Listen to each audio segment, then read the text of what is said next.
Hey everybody, JT and Heidi Lee here for another episode of So I Married a Record Collector, and today is... Record Store Day. Oh my god! A day I have a love-hate relationship with, but we won't go into that. Yeah, we could, there's entire videos out there with the pros and cons for and against Record Store Day. It's just... whatever. If you choose to celebrate, happy Record Store Day. It's a super hot. I know, right? I guess on a level with Christmas. Yeah. Well, some people it is.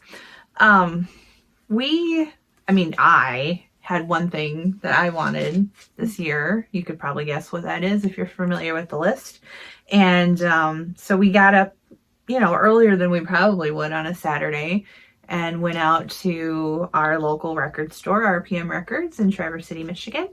And my expectations were not super high because I thought, okay, there's only 1,500 copies pressed for this, and it's worldwide, I believe, too. Because I don't know. I thought people were posting in the UK that they got theirs or whatever. That's a separate press. Maybe. Well, more than likely. Anyway, even 1,500 in the US isn't a lot. So I was a little concerned, and I was like, oh, I might get it, I might not get it. And then John has a friend who was looking for me and is going to pick it up for me if he finds it. Hi, Gordon. Hello. Gordon got in line last night with a gravity chair to sleep overnight in line at his store in Virginia. That's dedication, let me tell you. And he buys a lot of stuff, a lot of that metal stuff you guys like, but they didn't, he said he got one. Yep. So I have two. But I've decided to offer it up to the fan group that I'm a part of on Facebook, only at the price I paid for it. I'm not going to gouge another fan. If they do something not dishonest, but if they do something with it, that's totally up to them. But hopefully it'll get in the hands of somebody that actually wants it. So here's my Record Store Day. And this is also our latest purchases, because we both got one thing at Record Store Day. This is the 45th anniversary double vinyl release of Number One in Heaven by Sparks, and the Sparks produced and written EP, I think. Well, there's only 5 songs on it, by Noel, called Is There More to Life Than Dancing? So you get the Number One in Heaven album that has the title track and Beat the Clock. And it's just fantastic. One of my faves. If you're, they of course got a lot of not pushback, but a lot of crap around that time because they went disco. If you're an anti-disco person, then this is not the record for you. But I think it's brilliant. It's just a really great use of electronic music. And this is this Noelle, which I'm really not familiar with, and I don't really know her story at all, but it's, That's not the woman that was in that video we were watching last night. No. The Chateau. No, it's a different French singer. Nope. So yeah, they produced this album, these tracks, and wrote these tracks for this Noelle lady. And so it's mine. I don't know why they made a kind of like a Japanese obi strip kind of thing, but there's the cutouts from the Beat the Clock video, which is super cool. And the vinyl is white for the Sparks album and green for the Noelle album. So super happy that I was able to get it. There was only one copy at our store, and it's mine, all mine. This one heavy duty plastic sleeve. It is. They put it in, they packaged it nicely. They put it in this really nice heavy plastic sleeve. And you've got the 2 albums, nicely inside there. So yeah.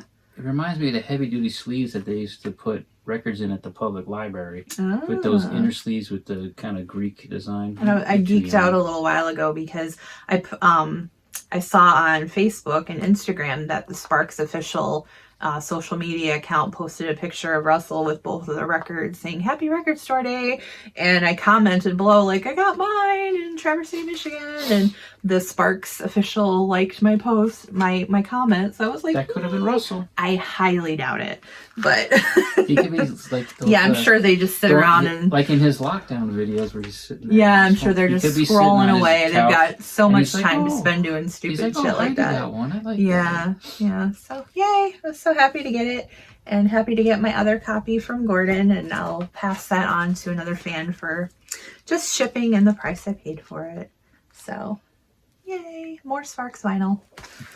All right, we went, like I said, we went to our local RPM Records. We got in line 20, 15 minutes Yeah, before. that was enough of a wait for me. I'm not going to wait 20 outside minutes, overnight. 15 minutes before getting, we were pretty far back in line, but they let us all in. Everybody piled into the store, and I usually not have no problem with crowds, but this was so jam-packed. I felt like I was back home on the train on New Jersey Transit, and I got stuck in an aisle, and I couldn't move, and I was just standing there, and I was looking for her because she's taller than me. She can look over people, got right to where she wanted. I find the best path. Yeah, I was trying to do that, but everybody was getting in my way, and I just stuck there.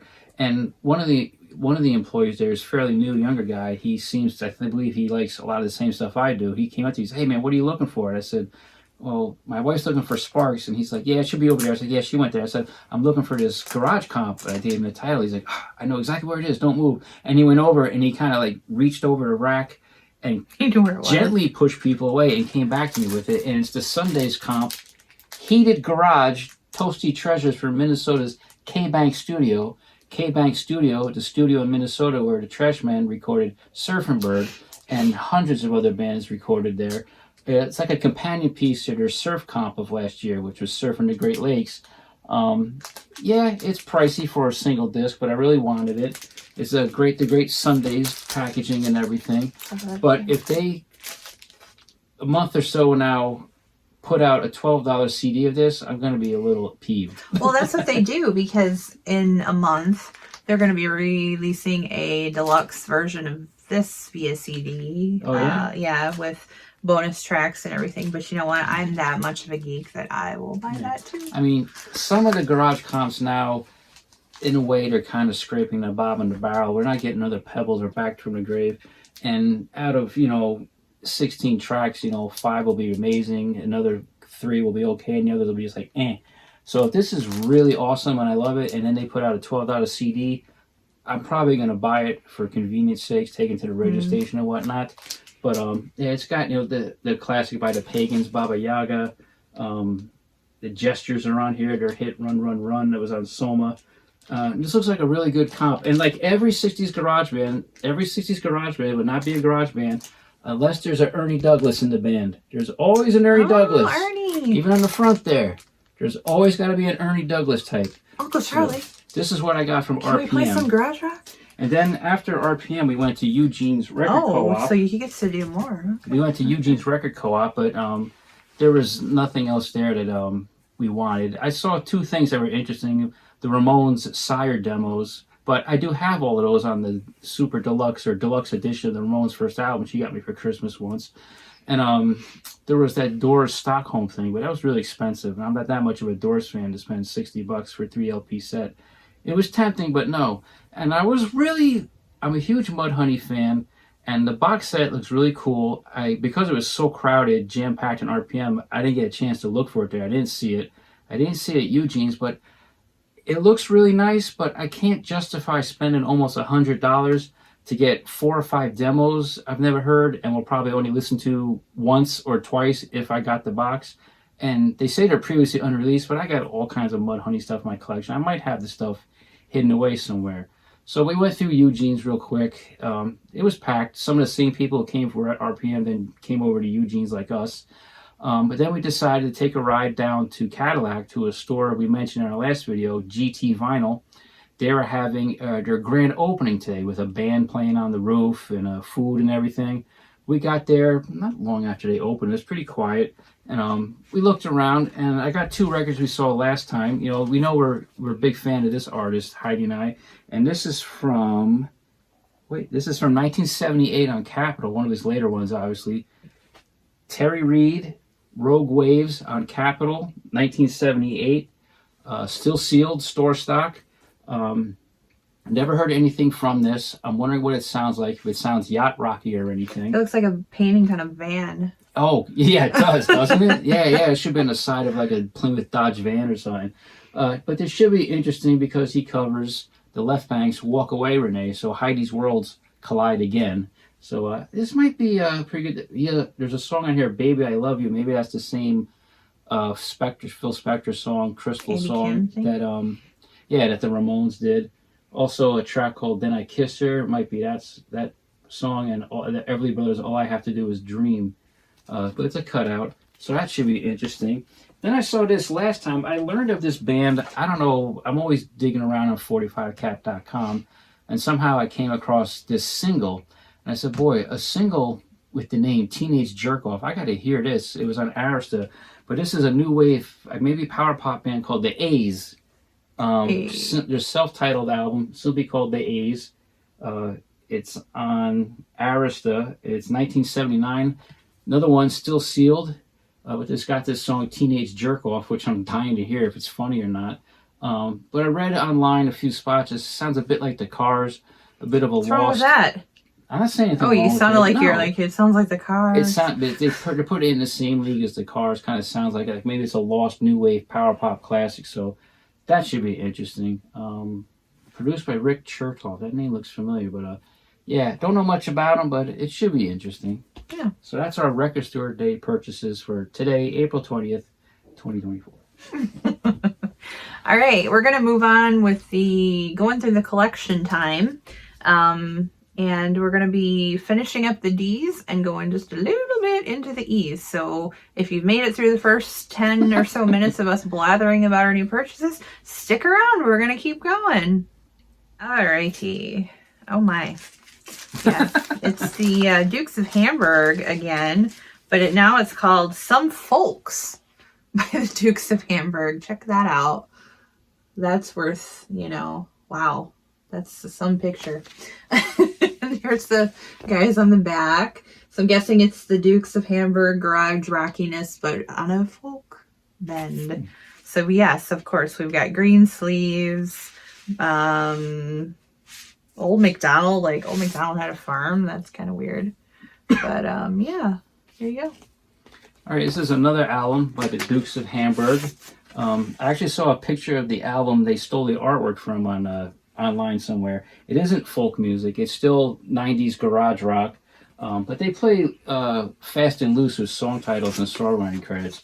And this is, like I said last time, I learned that there's two lineups of this band. It started when some guy moved from Germany to the California area, hooked up with Russell Kwan and these guys, and started the Dukes of Hamburg, whose shtick was they're kind of emulating the German beat groups of the 60s, like the Lords and whatnot. But then that guy moved back to Germany, started his own lineup with the Dukes of Hamburg. So there was two lineups going, one in Germany, and they were both recording and touring, one in Germany, one in America. But there's still a little. This one's on Gearhead. If you guys remember that garage rock magazine, because there's seen a T-shirt you had. Yeah, there's still a Gearhead order form in there for merch, records, and T-shirts. Haven't listened to this one in quite a long time. I know they cover John Lee Hooker's "Boom Boom," the Stones' "Off the Hook," "Slow Down," "Mercy Mercy." But I'll have to play this one later too, because the last one we showed, "Bad Side of July," I pulled out to listen to, and it's killer. So I don't know what year this is from, but this is more great late 90s, early 2000s garage rock from the Dukes of Hamburg on Gearhead. Yet again, we have another record from Dukes of Hamburg. This time, it's the Dukes of Hamburg Twist Time im Star Club Hamburg live recording. Not live, but life. Life recording. This is in Dionysus again, like the first Dukes of Hamburg record that we showed was. There you go. Oh, okay. This is the first Dukes of Hamburg I found. Just happened to come across it in the racks at Vintage Vinyl in Ford's, I believe. No receipt in there. And of course I saw that Russell Kwan was in it, of the Mummies and everything. And any band he's in is pretty much great. And this is probably my favorite of the three Dukes of Hamburg. Oh, actually I have 4 Dukes of Hamburg records now, because I bought one more on eBay recently after going back through these. I got the one by the German lineup. We'll see much later. But this is probably my favorite one of theirs, because it has, they covered the Rattles' Come On and Sing, and they do it really good. This has a real, the recording is very garagey, of course, because it's a garage band. Is it live? No, it isn't actually live, but I think they have, like, on one of the ones, the Bad Side of July, they have fake, not fake, but they took, like, audio for some Dave D. Dozy Mickens German TV appearance and put it at the front of the record and the end of the record. But, again, they play fast and loose with the song titles and songwriting credits in here for some reason. Everything's credited to Berry almost. But they had covered the Turtles, Almost There. But it has a really cool garagey recording sound. The drums are very loud and boomy. But great stuff. Again, this is, like she said, this is on Dionysus. The Dukes of Hamburg. And I think, no, they have a series, I think, of EPs on Dionysus where it's Twist Time at the Star Club 1, 2, 3, and maybe 4. I don't think they're full-length records, but really fun record from the 90s, early 2000s garage revival. So as John handed me this record, he looked at it and he said, "Oh, this one will probably go someday." And that's actually shocking to me because he rarely parts with anything. Even if he doesn't like it, he's always like, "Well, it'll reveal its worth one day." This is something called the Dummies, which, you know, what a name for a band. And these guys look super cool on the back there. Yep, the Dummies. It's on, I'm guessing, Get Hip. Yeah, Get Hip. It's a GH. There's a song on it called Record Store. So yeah, that could be very fitting for today. And inside we do we have a receipt? No receipt. Here you go. All right, I got this at a record show. I was friendly with a dealer. With a dealer. That sounds weird. Friendly with a record dealer back home in Jersey named Brian, who was a huge Kinks fan. In fact, I got my videotape of the Star Maker BBC show from him, and I attended the Dave Davis show with him. But this record has nothing to do with the Kinks. I got it off of him because he would carry some Get Hip stock. And I saw this, and I said, "What the heck is this?" He's like, "Oh yeah, it's kind of killer, kind of good garage punk. Sounds I think he's the one who said it sounds like the Mummies, but it sounds nothing like the Mummies. It's actually more closer to like hardcore punk, and I don't like hardcore punk. I find it very one-dimensional. And I broke this out not long ago to see if it would reveal its worth, as Heidi Lee says. It has a track called Record Store, but again, it's not like garage punk, garage rock, or Ramones like 77 style punk. It's more like hardcore punk, and just not very musical. And it's been sitting around in the collection for a while. And like I said, it might go because it has not revealed its worth. I don't think it ever will. But anyway, the Dummies, self-titled on Get Hip. Well, you know, every 94. Every record that you can part with, you know, could bring us other records into the fold because we can, you know, get store credit, you know, they might take it, so. I'd hate to turn this in and they give me pennies. Well, any store will give you pennies on the dollar, but then I see it in the rack, like, it's $50, it's rare. Yeah, sure. I don't think this is worth anything. Well, finally reaching this artist, and I know, I think people, again, as much as I can say that I don't care for the Grateful Dead or some of the other more popular bands that have a really rabid fan base, don't kill me when I say that I'm not a huge Dylan fan. It's not that I hate Bob Dylan or anything like that. It's just, I'm very much a voice person. So his voice is just not really my cup of tea. I generally like Bob Dylan's songs done by other people better than I like his own voice interpreting his material. Anyway, this is the classic, of course, Highway 61 Revisited, and it's probably a repress because look, it's kind of shiny, has a different sheen to it than an original probably would have. And this was originally released in 1965. Receipt fell out. Love when that happens. So what do we got here? We got part-time jobs available now. Rahway, Woodbridge, must be the mall or something. But it looks like this is for Donovan's Hurdy-Gurdy Man. Oh. It's written on there. So maybe you put the wrong receipt in a different record. But anyway, at some point when we already saw those Donovan records, so yeah, it was only $3.99. So way to go. That was a score on that Donovan record. And there you go. We got Columbia Records. And of course this has like a Rolling Stone, the title track. Yeah, so. Yeah, this receipt is from Pathmark grocery stores. I used to buy my records at Pathmark. Don't laugh, they stock good stuff. And I must I have can't bought... imagine records at a grocery store. That's mind-boggling. They had a really... whoever was stocking the records at Pathmark. I remember having school. VHS and a video store at the grocery store, but never records. But I must have bought the Dylan record at the same time as Donovan. They kept the receipt in the Dylan and wrote Donovan here so I know what it was. But it's December 1986. But this is the first Dylan record I ever bought, and I'm in Heidi Lee's camp with this. Not a huge Dylan fan. Do not hate him. I have a few other records. I have Bringing It All Back Home on CD and 2 or 3 other LPs in the closet. Nashville Skyline, Blood on the Tracks, and the self-titled Dylan. Yeah, I mean, there's some songs here or there that I'll listen to that he does. It's not like I will not listen to Bob Dylan. I'm just not a huge fan. And I'm in her camp too. I prefer his songs when they're done by other people. I like him in the Wilburys, and I like Steve said, Carlson said in one of his videos recently about some artists, he goes, I'm good with the greatest hits and the dribs and drabs here. And that's kind of how I am. But this is the first one I ever bought, 10th grade. You saw it was December 86, or maybe it was the start of 11th grade. That was 11th grade, maybe. I was 5. Yeah. I bought it probably for Like a Rolling Stone, but my favorite track on here is Tombstone Blues, which is a pretty rocking track. It has a great guitar playing from Michael Bloomfield. And some people have pointed out the lyrics that he possibly makes a reference to the pretty things in there because he says pretty things. Who knows? But like I said in one of our previous videos, if you watch the Bob Dylan film, Don't Look Back, when they're in that hotel room and Dylan and Donovan are trading off songs, you can see Brian Pendleton of the Pretty Things in the background hanging out along with Alan Price of the Animals. Wow.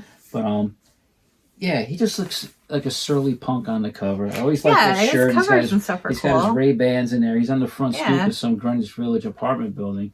But you all know the backstories of these songs. I don't have to go over it again. But yeah, this is like a mid-70s, early 80s pressing of this. Not much more I can talk about. I mean, Desolation Row is such a long, dreary song. But I like some, like I said, like some of his stuff. I'm not really a big fan. Remember when we went to see the film about Bob Dylan at the State where all the other actors? But we were waiting in line. It's cold out, and we're all huddled up in front of the State Theater trying to keep warm. And there's some mountain man out front with a big furry hat on and everything who's loudly proclaiming like he's the biggest Dylan fan. He's like, "Boy, if Bob was here, he'd let us in." What? You don't probably remember that. The guy was by himself and just like shouting out to everybody. All right, like, yeah, okay, pal. Yeah. There's always some nutty super fan like that when you go to one of these events. You're just like, okay. But anyway, yeah. It was 1286. That was 11th grade. I thought I got this in 10th. But anyway, Bob Dylan, Highway 61 Revisited, 65.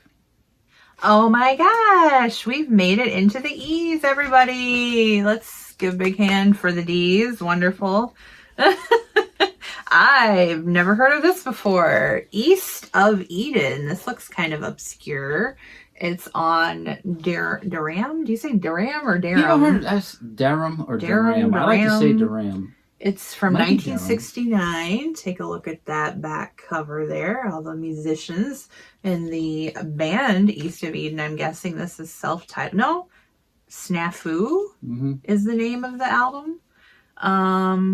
Wonderful titles like Have to Whack It Up, Leaping Beauties for Rudy, word starts with an X, Horkham, Gum Arabic, Confucius, Knifenberger, Habibi Baby, Beast of Sweden.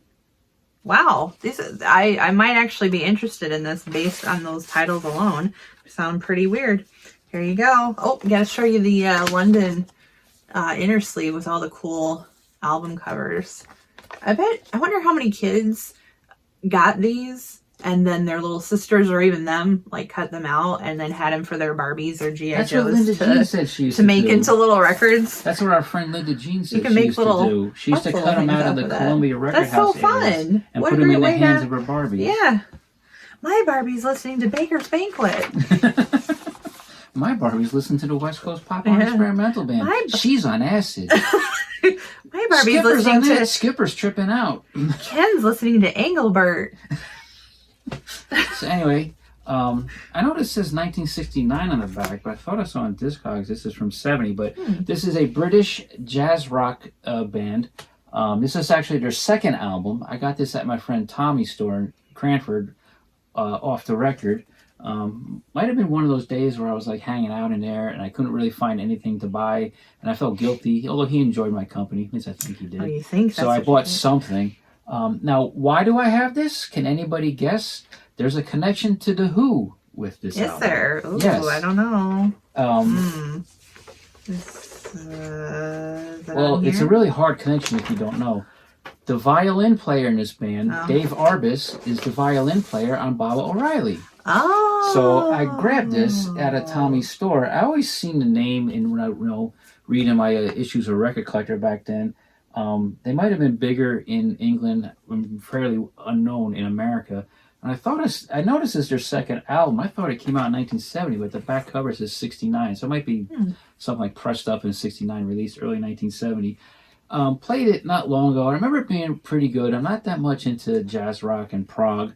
One of the best tracks on here was, this medley with the song that Heidi couldn't pronounce right there. It starts with an X. In the middle of it, they do Charles Mingus's "Better Get It in Your Soul." And that's probably the best part of the song. But yeah, the song titles are interesting. Might have to go back and play it again. Yeah. So yeah, we're into the E's with East to Eden, Snafu, 69, early 1970, U.S. copy on Durham, or Durham, however you pronounce it. Durham. Durham is neither Durham nor Durham. Discuss. Great, that was 5 from the collection. Getting into the E's, like we said, so there's much more to come, and that's just general rock. There's like just some different genres and soundtracks and comedy, and then there's a crap ton of records in the closet. So yeah. So thanks for tuning in. Thanks for watching. Let us know what you think of those records that we've shown. How was your record store day? Comment below. We'd love to hear from you. Thank you to Steve from All the World's a Stage for sending along a T-shirt and some coasters and a beautiful wine glass, stemless that wine one's glass. We, occasionally on Sunday nights when they're having a live stream with Trevor and Marcia, we'll join in and just chat along. We don't appear on camera. It was a really pleasant live stream. They seem to do it every other Sunday around 8 p.m. Eastern Standard Time. Nice people. No. It's so hard though because we got to get up and go to work the next day. So it's like, how do you guys do that? And they're drinking. How do you go to work Monday morning? I would be like, they're going to work Monday morning like Foster Brooks. Like, can't do that anymore. So thanks for the shirt. Yeah, Shout out to Dwayne, the Rockin' Doc. We've been watching his videos. He likes a lot of stuff I like, and he turned me on to some things I've purchased. So hello to him and to everybody else we always talk to. Steve Carlson, that old goat. JT's Record Room, you're all out there. Keep that collectorness going. I'm sure JT's going to say something about that Terry Reid record because he's friends with the guy.